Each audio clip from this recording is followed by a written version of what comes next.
let's check in with the drinks trolley and find out what's on special offer today. What do we have, Suze? I'm gone for a masala chai today. So spiced black tea with cardamom, cinnamon, ginger and cloves, and then topped up with milk. It's nice and warming, great for the colder nights now. It's like a hug in a mug, delicious. Hug in a mug, I like that. Matcha tea apparently is the big thing. Is it? Is it really? Everyone's going Good for them. Yeah. Anyway, okay, so what's that called again? A masala chai. Masala chai. All right, very good. That's something I can have during the show, which is a lovely thing. Today's confession comes from Alan. And this is topical for reasons that I think you'll find out. Father Simon et al. This confession dates back to the late 2010s. I would first like to preface everything by saying I do not mind helping people out. In fact, I actually get a warm and fuzzy feeling when someone is in a spot of bother and I can make their day a little easier.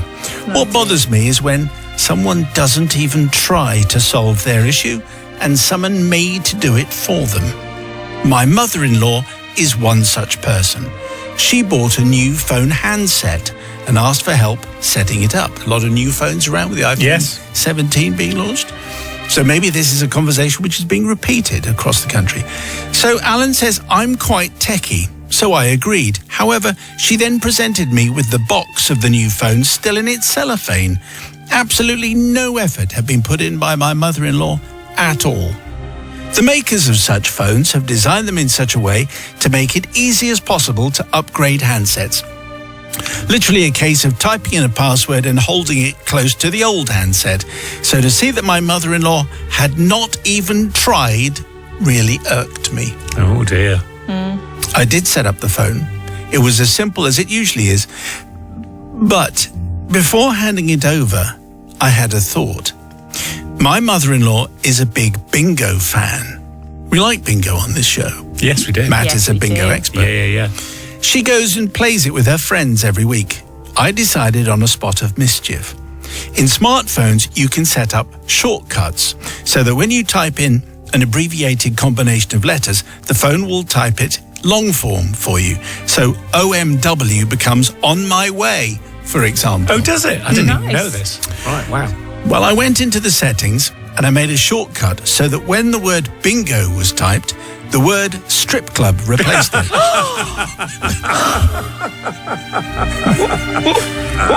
There were many texts from her to her friends over the next few weeks asking if they were going to the strip club tonight. Oh my goodness. Messages saying that she'd won big at the strip club and so on. It is the pièce de résistance. Fast forward to the year 2021 and COVID restrictions. Turns out my mother-in-law wrote a quick email to Nicola Sturgeon, Oh no. the former First Minister of Scotland, asking her to reopen the strip clubs as it was good for the country's mental health. Right, well, I mean... It's an argument. So the ask for forgiveness, not from my mother-in-law, who still gets me to do things that she could easily do herself, but instead from whatever civil servant received her email, and I imagine promptly pressed delete. P.S. I still haven't altered the shortcut setting on her phone, and have since found out that when you upgrade to yet another new handset, all settings, including shortcuts, are copied across too. Seems she's going to be going to the strip club for a long time yet. I didn't. First of all, I didn't know enough about a new phone to know that it could do that. Yeah. Also, I thought when you upgraded to a new phone, you lost all of that stuff. It always seems to me that you lose lots of information. But apparently, if you've got a shortcut like bingo, strip club, then that carries over. I'm just amazed that she hasn't checked or realised that when she's written this, see you at the bingo, that that's not actually what's... Yeah. Anyway, Sister Suze, what are you saying? Yeah, that must have been quite amusing. I can't imagine any of her friends have not gone, what? Eh? Hey? What are you going on about? But very, very funny, Alan. It made me chuckle, particularly the email. But I feel like you should just help your mother-in-law when she needs help. But does she need help? Could she not have just tried, just a little bit? Well, she could have tried, but, he's probably better. He's probably techier. He could probably just do it for her. Does he do much else for his mother-in-law? Doesn't sound like it. So he could have just done those things, couldn't he? So for that reason, he should have helped her without being a bit cheeky. So I'm not going to forgive him. Brother Matthew. Oh, this is just very funny, isn't it? I mean, if you're a techie person, you basically get asked to do these kind of things all the time, and it's a bit of a nightmare. So fighting back on behalf of the techie lot, and also replacing it with strip club. Come on, that is very funny. And also, I love the fact that none of these people have replied and said, "What strip club? What do you mean strip club?" They've all gone, "Yeah, we're all up for that. Off we go, Doris." So yes, I'm going to forgive. All right. Yes, and particularly for the civil servant who received the Nicholas Oh, that seems better. Okay, so it's the people's verdict for Alan 61054. Just before the news, however, an email and a confession from Alan, all about his mother-in-law, who wanted him to set up her new phone. She's a big bingo fan, and in smartphones you can set up shortcuts, apparently. So when she typed in the word bingo, it came up as strip club, with various consequences, including she wrote to Nicola Sturgeon asking for the First Minister of Scotland at the time to open all the strip clubs because it was good for the country's mental health. Anyway, that was the confession, the people's verdict. Here it comes. Totally forgiven, says Ross. Never knew about this, and I'll be looking up how to do it. I'm really fed up of lazy people asking me to sort their tech. I know what I'll be doing now. Sophie says forgiven. Happily caught this one live. Normally I catch up via the best podcast in the world. Had me guffawing in the car. Us techies deserve our fun. But Lindsay in Tadcaster says not forgiven. My son has done the same thing, and every time I type hi, it changes to poo. I've had to correct this 3 times as I type. At least I've an idea of how to undo it now. That's the key. That's the key. You need to find out these things. All right, thank you for the verdicts. Thank you for all the new confessions. Send yours, please, to confessions@greatesthitsradio.co.uk. Also, you get a drink. We get a free drink here because Susan's chosen something else rather tempting, I think, from the trolley. What are we going with? I've gone for a very nice sessionable pale ale today. It's from Electric Bear Brewery, and it's called Too Jazzy. Okay, that's very good. How strong is that? 3.8%. Okay, that's fine. That's nice and light. We can have one of the little half. Today's confession has a 15 certificate. Wow, really? Because it involves actual death. Actual death? Actual death. Actual death. How did this get through? Well, I don't know. It's a strange editorial process. Yes. It comes from Jim Ladd. Father Simon, Brother Matt, Sister Holly, Sister Susie, and the Confessional Collective. My confession is a story of smuggling and the terrifying world of the 1700s. Oh, that's okay. Ancient death, you see. Oh, right, ancient death. Oh, that's fine. In days of old, a gaggle of smugglers rowed their way across the channel and found a small river on the south coast of England. Initially, the river was easy to navigate, and they progressed through the county of Sussex.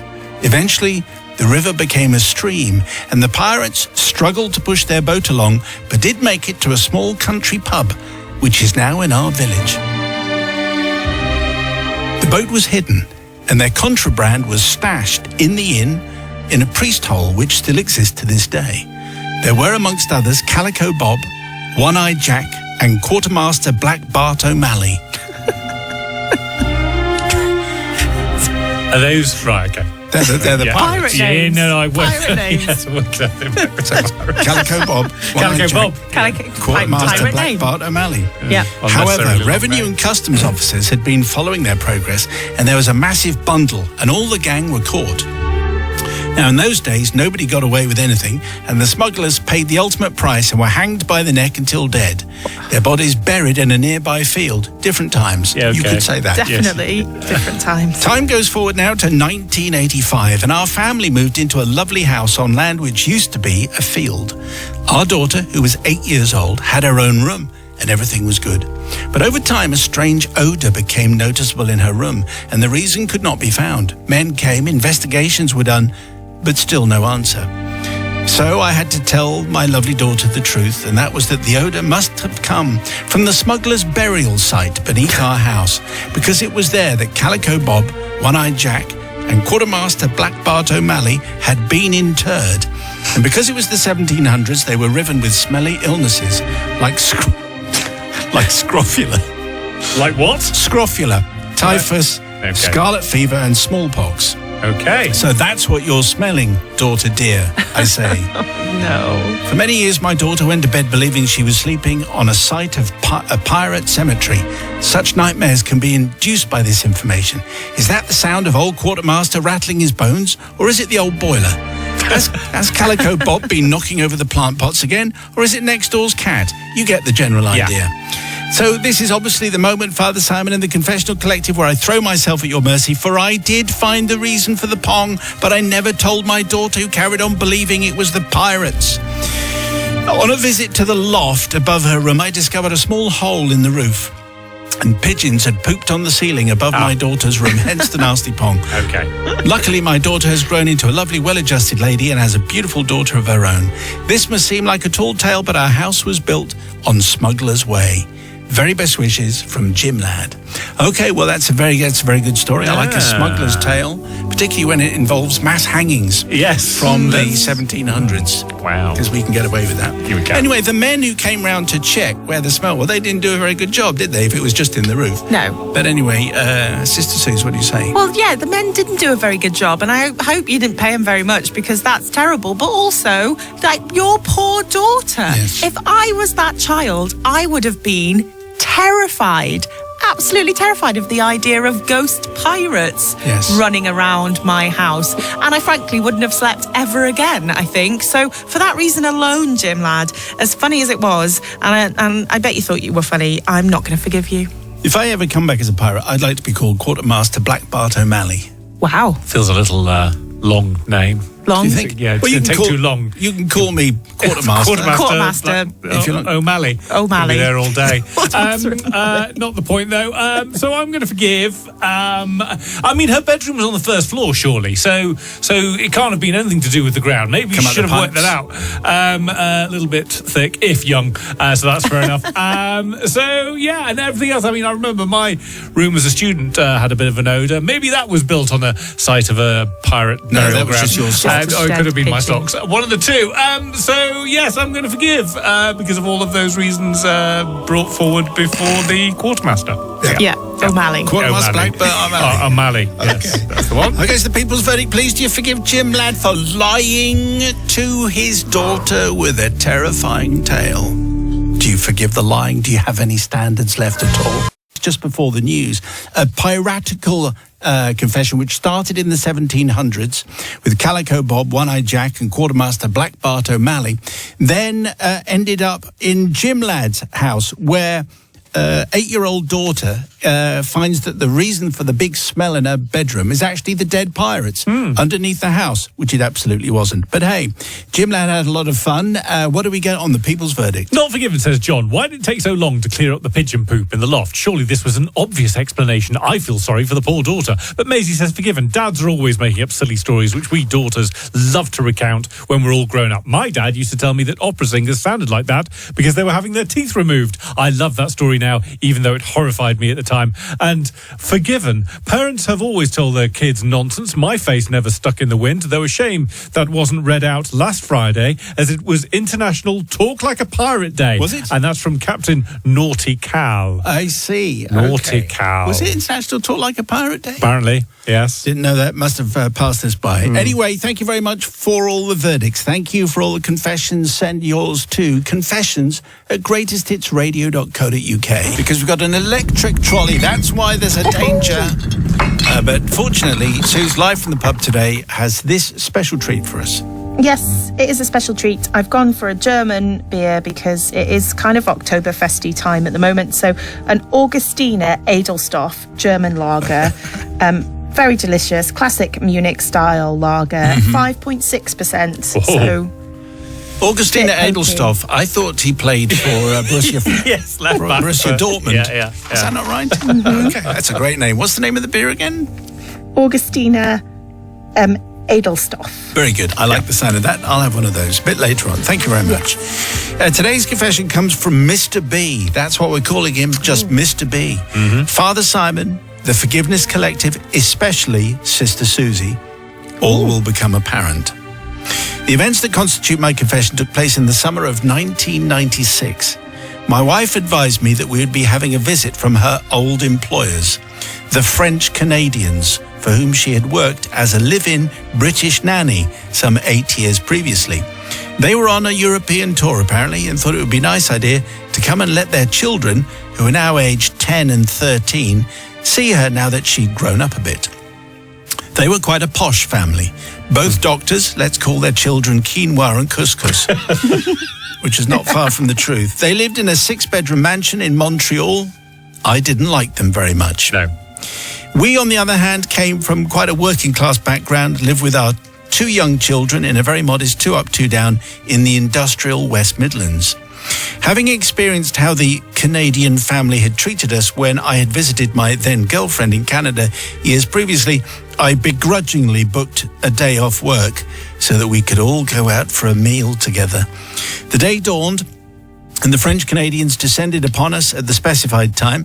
They were driving a brand new rented Bentley. What?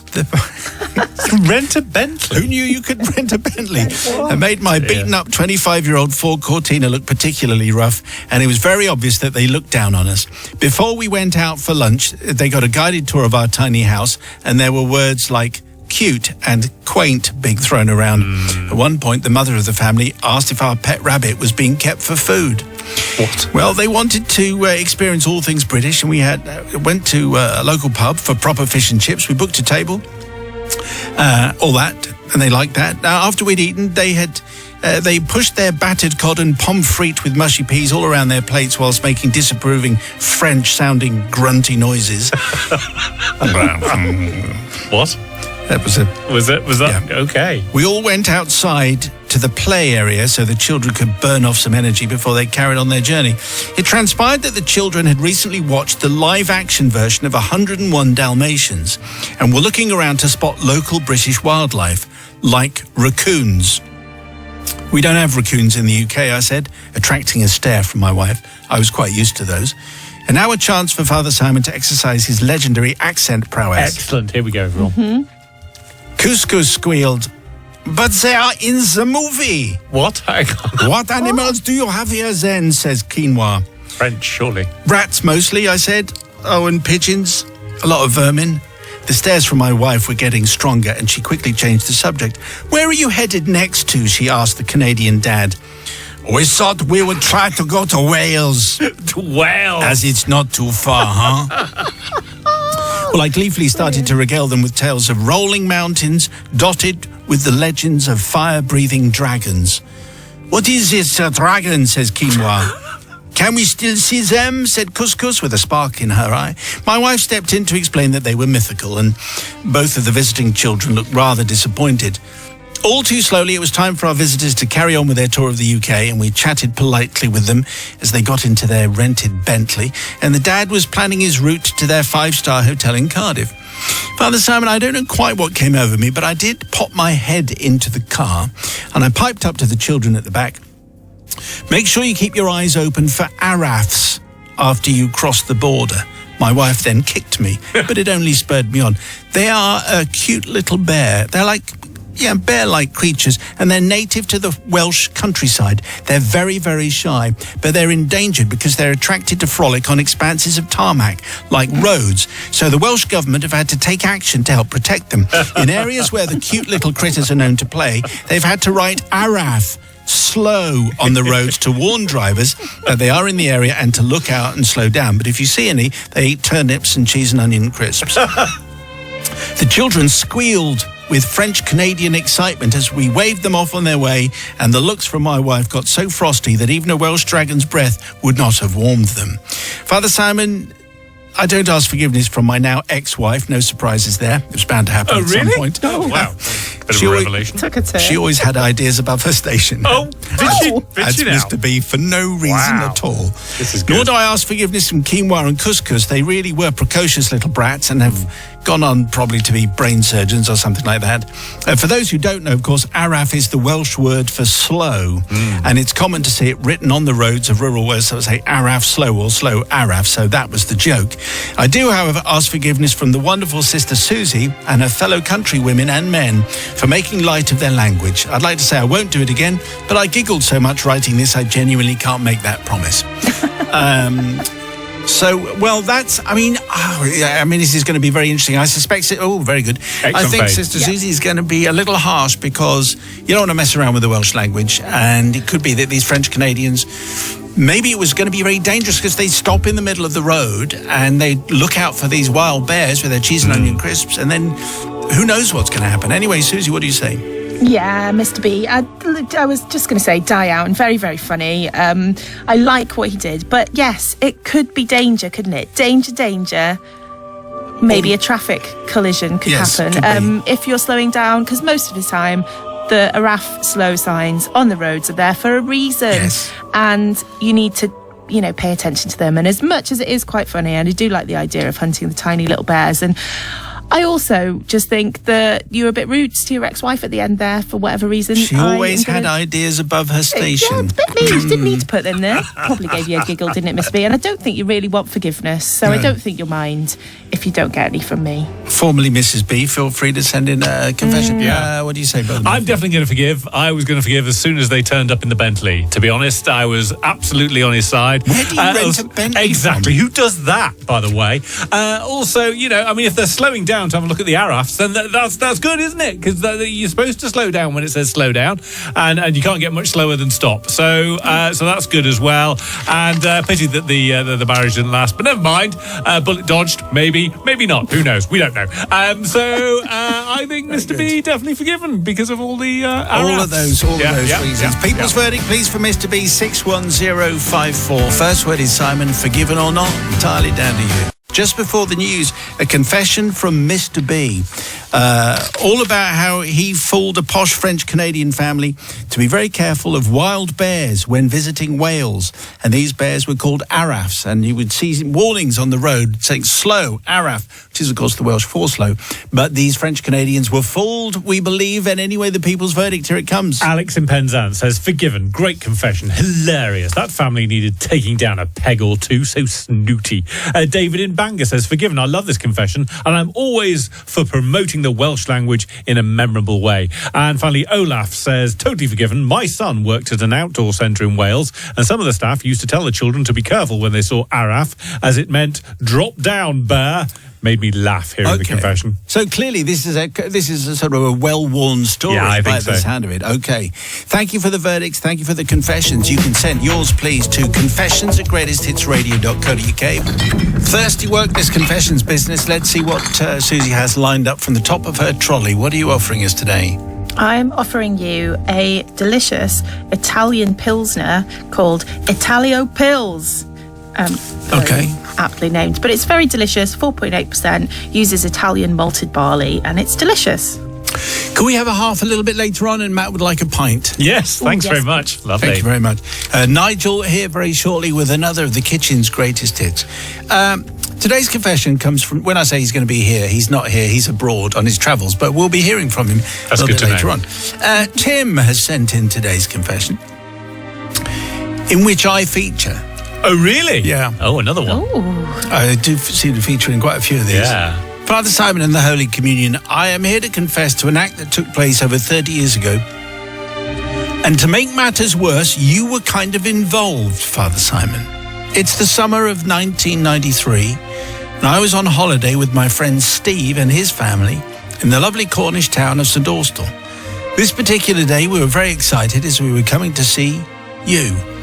Yeah, you doing the Radio 1 Roadshow in St Austell, right by the beach. I remember it very well. It was one of the great venues. Obviously, you were the star of the show. But we also came to watch the two main artists that day, which were Tasmin Archer of Sleeping Satellite fame and an up-and-coming band called Let Loose. Well, you did the usual comedy thing with volunteers doing funny stuff. Tasmin did a bit of singing, and then it was the turn of the boy band Let Loose. Steve and I were only 12, and as we weren't very tall back then, we wanted to get a better look. It was also a little bit drizzly, so we clambered around and ended up near the sound desk, which had a black mini gazebo over it, which was sponsored by Snack Attack. It was a nice, sheltered spot, but sadly our view didn't get any better. The lead singer of Let Loose, I think his name was Richie, I think you're right, was flapping his blonde floppy hair around and talking to the crowd. He'd done a bit of a cappella singing with the crowd, a song called Cardboard City. The girls were going crazy. Once that had finished, he yelled excitedly to the crowd, "This is our new song. It's called Crazy." At this point, I decided to go onto my mate Steve's shoulders to see if I could get a better look. This, however, was a very, very bad idea. As the song was in full swing, with all the pushing and shoving, Steve's legs gave way, and I ended up falling backwards over the railing and into the sound tent. I landed on some tarpaulin with lots of cables and wires going everywhere. It also seemed to have caused some kind of stop to the music, and the crowd were left shocked. The sound guys and security in the tent were obviously not best pleased. However, they were also concerned to see if I was hurt. Thankfully, I was okay, and the security team helped me back to my feet. While they were giving me a bit of a talking to, I glanced at the stage, and it had all gone deathly quiet, apart from a disgruntled crowd. But the live broadcast had been halted. It's been halted? Oh, no. Yes, the crowd were not happy. The presenter was clearly not happy. Oh, well. Let Loose were furious.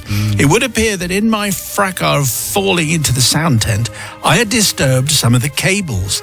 Let Loose were literally letting loose on stage, but it was obvious that they were miming as they were playing their instruments, and Richie was singing, but no sound was coming out at all.